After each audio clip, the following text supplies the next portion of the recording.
मैं अर्चना प्रजापति आपके अपने channel AP legal information in Hindi में आपका स्वागत है। दोस्तों, आज हम जानने वाले हैं भारत में कानून के कौन कौन से मुख्य स्रोत पाए जाते हैं। सबसे पहली बात यह है कि भारत में कानून के मुख्य स्रोत जो होते हैं वह संविधान, विधान, विधेयक और परंपरागत कानून और अदालतों के निर्णय पर आधारित कानून होते हैं। संसद राज्यों के विधानमंडल और केंद्र शासित प्रदेशों की विधानसभा द्वारा विधान बनाए जाते हैं। इसके अतिरिक्त भारत में कई ऐसे कानून हैं जिन्हें उप कानून नाम से जाना जाता है। ये उप कानून कौन से हैं, किनके तहत बनाया जाता है, इसको भी हम जान लेते हैं। केंद्र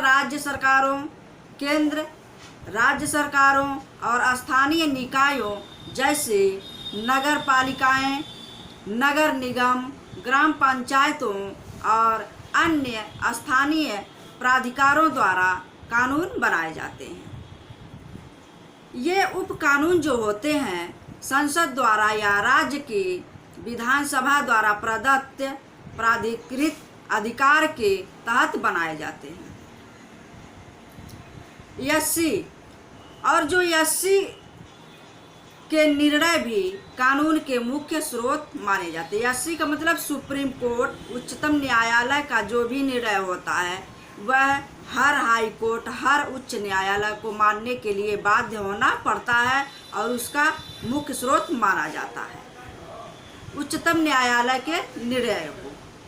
कानून के प्रमुख स्रोत आइए हम जान लेते हैं कि प्रमुख रूप से देखा जाता है कि जो स्रोत होते हैं प्रमुख, उन साधनों में से जो कानून है और जो कानून के निर्माण में सहायक होते हैं, वर्तमान युग या आधुनिक युग राज्यों के निर्माण में और कानून बनाने के निर्माण में जो सहायक होते हैं उसमें देखा जाता है।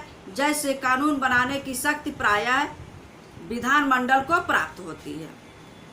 इसके बावजूद भी अगर मुख्य स्रोत देखा जाए तो कानून बनाने में जो सहायता प्रदान करते हैं, जो सहायक होती हैं, वो रीति रिवाज होते हैं।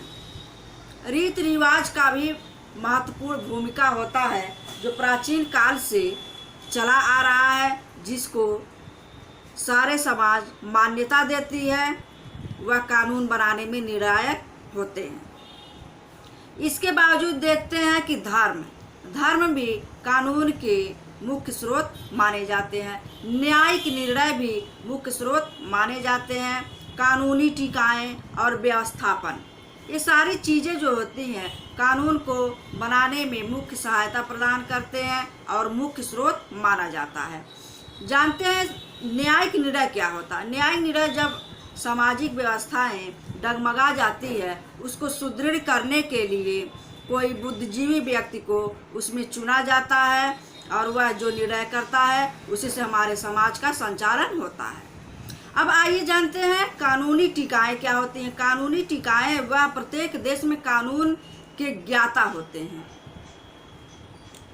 और जो ज्ञाता होते हैं वह कानून निर्माण करते हैं और कानून व्यवस्था को बनाए रखते हैं, उसकी व्याख्या करते हैं।